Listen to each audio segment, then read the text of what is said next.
सलोनी mobile को हाथ में पकड़े एकटक शून्य में ताक रही थी। अभी अभी ऑफिस से फोन आया था कि मार्च माह की सैलरी आधी ही मिलेगी। आज 5 अप्रैल था और मकान का किराया, मोबाइल का बिल, राशन आदि जरूरी काम वो कैसे कर पाएगी, वो भी मात्र 25,000 में।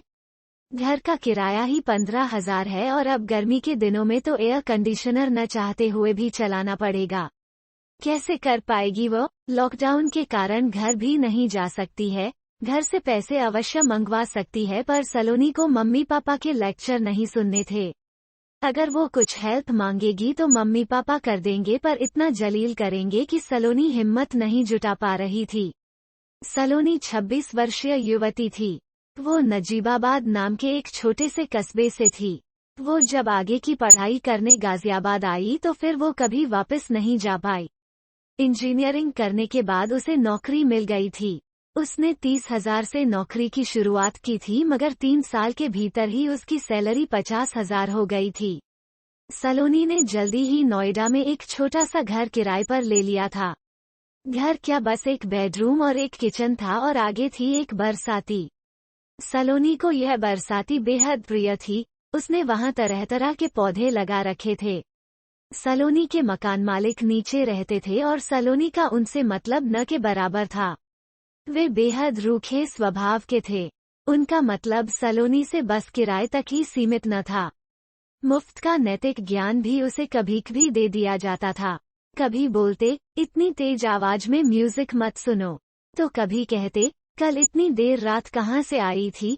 वो तो शुक्र था कि सलोनी के घर जाने का रास्ता बाहर से था, पर फिर भी नीचे वाले अंकल आंटी की पूछताछ चलती रहती थी।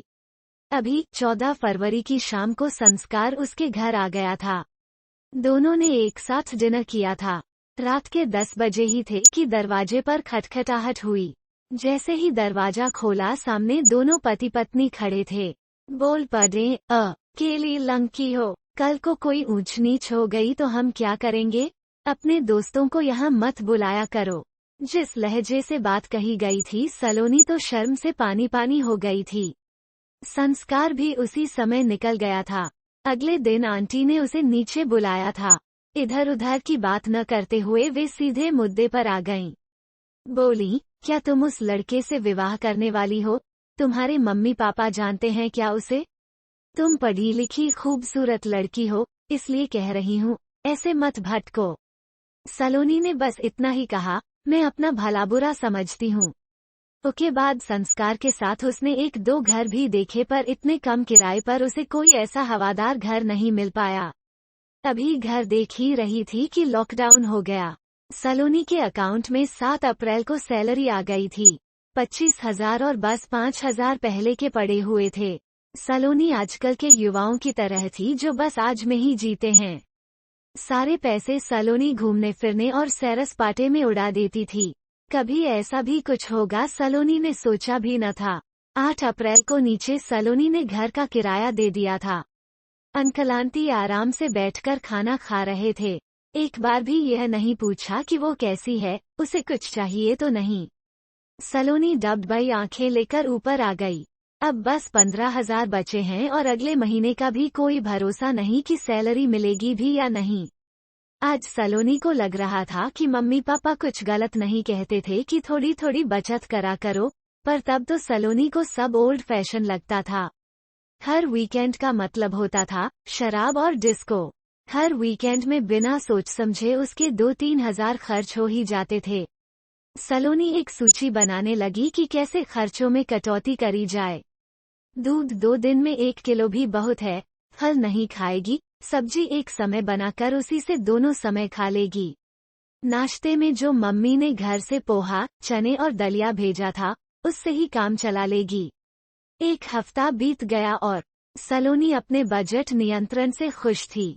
उसे लग रहा था कि अगले महीने भी आधी ही सैलरी मिली तो उसमें से वो बचत भी कर लेगी और आराम से काम भी चला लेगी। अब सलोनी रोज सुबह 6 बजे उठकर सारा काम करती और 8 बजे लैपटॉप के आगे बैठ जाती थी। दिन कहाँ निकल जाता था, उसे पता ही नहीं चलता था। 22 अप्रैल को अचानक से सलोनी का लैपटॉप हैंग हो गया। सलोनी के तो होश उड़ गए। उसने अपनी बॉस को फोन करके समस्या से अवगत कराया तो उनका घिसा-पिटा जवाब था, सलोनी कुछ भी करके काम करो। वैसे भी छटनी आरंभ हो चुकी है, कुछ ऐसा मत करो कि कंपनी को कोई मौका मिल जाए। सलोनी ने संस्कार को फोन किया। सलोनी को पूरी उम्मीद थी कि संस्कार अवश्य उसकी मदद करेगा, पर संस्कार ने हाथ खड़े कर दिए थे। एक एक करके सलोनी ने अपने उन सब दोस्तों को फोन किया जिनके घर नोएडा में ही थे, लेकिन सभी दोस्तों ने अपनी अपनी मजबूरी बता दी थी। थक हार कर सलोनी ने अपने घर फोन किया। उसे पूरी उम्मीद थी कि लेक्चर के अलावा और कुछ नहीं मिलेगा, पर हुआ उसके उल्टा। सलोनी के पापा ने बहुत प्यार से बात की, उसे हौसला दिया और कहा, बेटा मुझे तुम पर नाज है कि ऐसी विषम परिस्थितियों में भी तुम डटकर खड़ी हुई हो। अगर कोई समस्या है तो उसका समाधान भी अवश्य होगा। एक बार अपने नीचे वाले अंकल आंटी से बात तो करके देखो। सलोनी को पता था कि कोई फायदा नहीं होगा, पर आज पापा की बातों ने उसके अंदर उत्साह भर दिया था। जैसे ही वो नीचे पहुंची तो देखा अंकल लैपटॉप पर कुछ काम कर रहे हैं और आंटी कोई पत्रिका पढ़ रही हैं। उसे देखते ही आंटी बोली, ओह सलोनी बेटा, तुम तो बेटा एकदम मुरझा गई हो, खाती पीती नहीं हो क्या ठीक से? अंकल बोले, अरे बच्ची सारा दिन अकेले कामों में उलझी रहती है, क्या बनाएगी और खाएगी? सलोनी झिझकते हुए बोली, अंकल मेरा लैपटॉप नहीं चल रहा है, क्या कुछ हो सकता है? इससे पहले कि अंकल कुछ बोलते, आंटी बोल पड़ी, अरे सारा दिन तो यह लैपटॉप पर खेल ही तो खेलते हैं, अंकल तुम्हें दे देंगे। तब अंकल बोले, बेटा नीचे आकर ही काम करो, मैं ऊपर नहीं ले जाने दूंगा। सलोनी की समस्या हल हो गई थी। वो भागकर अपना मोबाइल लेकर नीचे आ गई।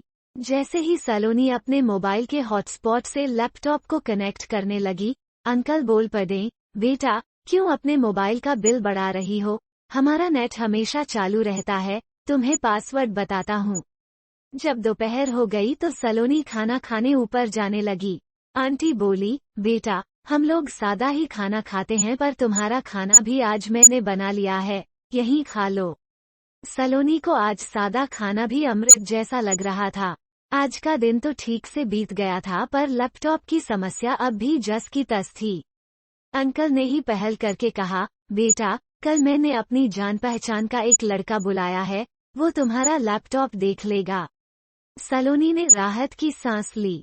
रात को खाना कहते हुए सलोनी सोच रही थी कि वो बेकार में ही अंकल आंटी को दकियानुसी और न जाने क्या क्या मानती आ रही थी। सुबह जब सलोनी अपना लैपटॉप लेकर पहुंची तो देखा अंकल ऑनलाइन बिजली का बिल पे करने की कोशिश में लगे हुए हैं। सलोनी ने अंकल को पूरी प्रक्रिया समझाई और 2 मिनट में काम हो गया।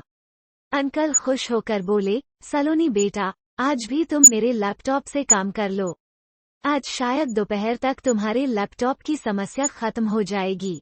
दोपहर को लैपटॉप चेक करके वो लड़का बोला, इसकी तो मदरबोर्ड में प्रॉब्लम है, 5000 का खर्च है, आप पैसे पे कर दो, शाम तक लैपटॉप आपके पास हाजिर होगा। सलोनी का चेहरा रोआंसा सा हो गया। वो सोचने लगी कि अब अगर 5000 दे दिए तो फिर कैसे 10,000 में आगे काटेगी। अंकल ने रूखे स्वर में कहा, इतना समय नहीं है सलोनी, अगर लैपटॉप सही करवाना हो तो बोलो, यह रुकेगा? ठीक, मैं इसे भेज रहा हूँ इसे। तब सलोनी परेशान स्वर में बोली, अंकल आप बस इस माह के लिए मुझे अपने लैपटॉप पर काम करने दे दीजिए।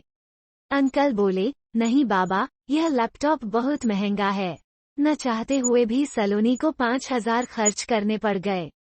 उसके बाद सलोनी ने अंकल से कोई बात नहीं की और न ही खाना खाया। दरअसल गुस्से और चिंता के कारण सलोनी की भूख गायब हो गई थी। रात को सलोनी का लैपटॉप ठीक होकर आ गया था। जब सलोनी लैपटॉप लेने पहुंची तो अंकल आंटी मिल्कशेक पी रहे थे। अंकल ने सलोनी को बैठने का इशारा किया और फिर आंटी से बोले, सलोनी के लिए भी शेक ले आओ। अंकल बोले, सलोनी मुझे पता है कि तुम्हें पैसों की तंगी हो रही होगी। अगर आज मैं तुम्हारी मदद कर देता तो तुम फिर हर बार यही सोचती कि अंकल मदद कर देंगे। आशा करता हूँ कि इस लॉकडाउन में तुम अपने जीवन मूल्यों को लेकर अच्छे से मनन करोगी। मुझे पूरा विश्वास है कि यह लॉकडाउन तुम्हें कुछ ऐसी बातें सिखा कर जाएगा जो तुम शायद सामान्य हालातों में कभी नहीं सीख पाती। सारी समस्याओं से अकेले ही जूझते हुए सलोनी को लग रहा था कि जिंदगी की असली खूबसूरती तो उसे अब समझ आई है। 1 माह और बीत गया था। 7 मई को सलोनी किराया देने नीचे पहुंच गई थी। अंकल ने 5,000 वापस करते हुए कहा, जब तक तुम्हारी सैलरी फिर से सामान्य नहीं हो जाती तब तक हम तुमसे 10,000 ही किराया लेंगे। इस लॉकडाउन ने सलोनी को पहले से अधिक जिम्मेदार बना दिया था। उसे समझ आ गया था जिंदगी का मतलब बस सैर सपाटा नहीं है। दूसरे दिन से शराब की दुकानें खुल रही थीं। सलोनी के सभी दोस्त प्रोग्राम बना रहे थे कि सब सलोनी के घर मिलेंगे। सलोनी से संस्कार ने पूछा, बेबी, तुम्हारे लिए कौन सी ब्रांड लेकर आनी है? सलोनी मुस्कुराते हुए बोली, देखो, मेरे पास फालतू खर्चों के लिए पैसे नहीं हैं। तुम लोग किसी और के घर जाने का प्रोग्राम बना लो। संस्कार बोला, सलोनी डियर, आज में जियो, यह बुजुर्गों जैसी बचत की बातें करके लाइफ को बोरिंग मत बनाओ। सलोनी पूरे आत्मविश्वास से बोली, संस्कार, मेरी जिंदगी अब बोरिंग नहीं बेहद खूबसूरत हो गई है। सलोनी को विश्वास था कि अब चाहे सैलरी और भी कम हो जाए वो कम में भी आराम से काम चला लेगी। उसके हाथ आत्मनिर्भरता और आत्मानुशासन की कुंजी जो लग गई है। उसने आगे से शराब जैसी गंदी चीज को हाथ तक न लगाने की कसम खा ली थी। अब उसकी जिंदगी पहले से ज्यादा खूबसूरत हो गई थी।